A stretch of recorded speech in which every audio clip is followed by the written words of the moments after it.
So I'm writing a book, and it's going to be a summer read, and it's a romance story, but it's a terrifying romance. It's like a girl who meets this guy who is a total psychopath. But everything starts very benign at first, and she has no idea what she's getting herself into. My working title for the book is called Surviving Ethan, which is the guy's name, and it's set in Key West, Florida. So I'm going to read the first chapter to you. And if you think I should change the title of the book, give me suggestions. I'd really appreciate that. She opened the front door, and there he was. He was a strapping man with a strong jawline, nice pursed lips, piercing almond brown eyes. No, he wasn't movie star handsome or polished. He had a more rugged look.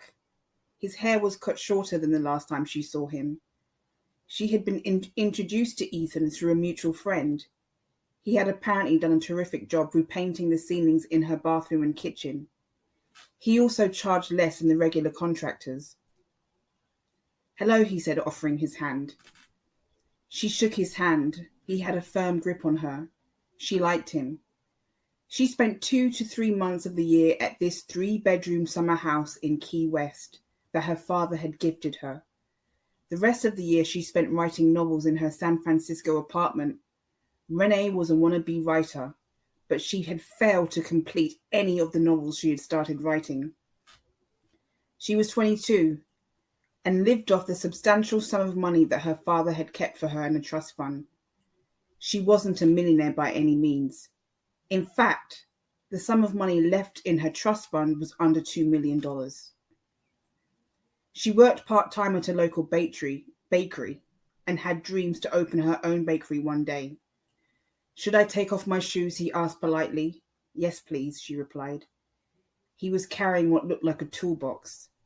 "Can I get you something to drink?" she asked. "No, it's okay. I usually pack bottled water and some sandwiches." "Well, I guess I'll show you the spare bedroom. Just follow me. It's upstairs." She opened the door to the smallest room in the house. It was supposed to be the guest bedroom. The room was virtually empty and bare, but there was plenty of sunlight streaming through it. She always hated the dull grey walls and wanted them to be painted over in white. "Like I said to you on the phone, I want the ceiling and the walls repainted." "Do you want the window panels done as well?" "No, just the walls.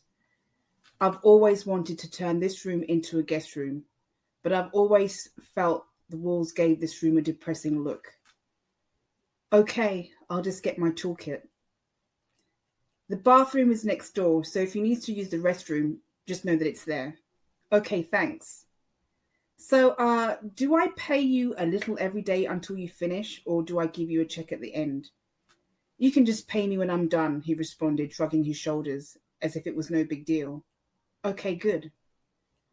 "You're lucky to live in such a nice location, right next to the beach, and just a few minutes away from Duval Street." "Yeah, it's a great location. Sometimes I don't want to leave. I'm based in San Francisco, but one day I might just move down here permanently." "I'm from North Carolina originally," he said. "But after my mum passed away, I moved to Jacksonville, where I was raised by my dad." "Oh, sorry to hear that." "It's okay. I don't really remember her anyway." So when I read the first chapter, I hadn't come up with the title yet. I'm going to call it His Dark Side. And this is chapter 2. A few hours had passed when Ethan came bounding down the stairs. It was right before sunset, her favorite time of the day. It was ironic that she had 2 New York strip steaks in the fridge that she planned to serve for dinner that night. Her mum was supposed to be joining her, but had called to say that she was still stuck in Miami, where she had been staying at her uncle's house. "I'm finished for the day," he said. "Did you manage to get a lot done?" "Yes," he replied. His mood seemed somber. His posture was different. "Hey, I have 2 steaks here. Would you like to stay for dinner?" It's as if the words had slipped out of her mouth. He walked towards the kitchen stealthily. "Steak? Are you kidding me?" he chuckled lightly. And here I was, thinking I was going back to my small 1-bedroom apartment to eat leftovers. "You're welcome to stay," she responded. not knowing why she would ask such a thing. She had only met Ethan once before and had spoken to him on the phone just twice. Go and sit out on the patio. I'll be out there in just a minute. Rene had always been obsessed with food. She had a weird obsession with farmers markets. Her favourite hobby was getting up early in the morning and heading out to the market to see what fresh produce she could get her hands on that particular day. Fruits were her favourite. She loved everything from tomatoes to oranges, plums, strawberries, passion fruit, blueberries. In fact, she had never met a fruit she didn't like. Vegetables weren't far behind on her favourites list, and she made a brand new salad each morning. And as for protein, steaks and fish were her go-tos for practical reasons, both quick to cook and delicious to eat. She loved the indoor grill and air fryer she'd recently purchased. Oh, Ethan, I forgot to ask. How do you like your steak? She could see him from the kitchen. The house had been designed so that you could see out into the patio from the kitchen. Rare and barely cooked, he said. She wanted to laugh. Rene liked her steak medium, cooked enough for maximum flavour, but still pink on the inside. She had already seasoned the steaks earlier that day and made a Caesar salad. Now all she needed to do was cook them on the indoor grill. Hey, while I'm making these, you can take the lemonade out of the fridge and the salad that I made and set the table out there.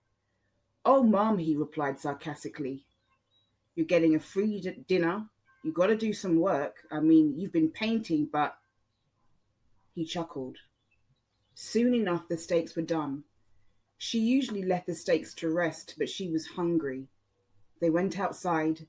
It was a balmy summer evening, but there was still that bit of moisture in the air.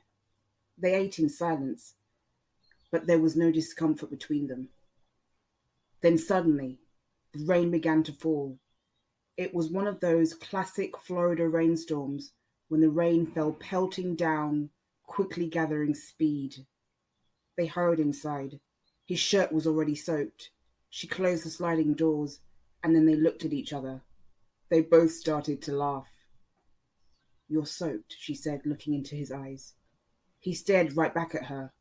It was strange how comfortable she felt in his presence. She didn't usually like to bring strangers in her house, but there was something different about Ethan. I can get you a dry shirt. No, really, it's okay. I'll be back tomorrow early. How early? About 8? That's fine. I wake up at 6 every morning anyway. She followed him to the front door. It was still raining. Thank you, he said. She knew what he meant. You're welcome. He suddenly leaned towards her. He then hesitated and kissed her softly on the left cheek. I guess you better get going. You don't want to get caught in a rainstorm. She dared not look into his eyes again. Instead, she opened the door and led him out. See you tomorrow? Yeah. I'll see you tomorrow, Ethan.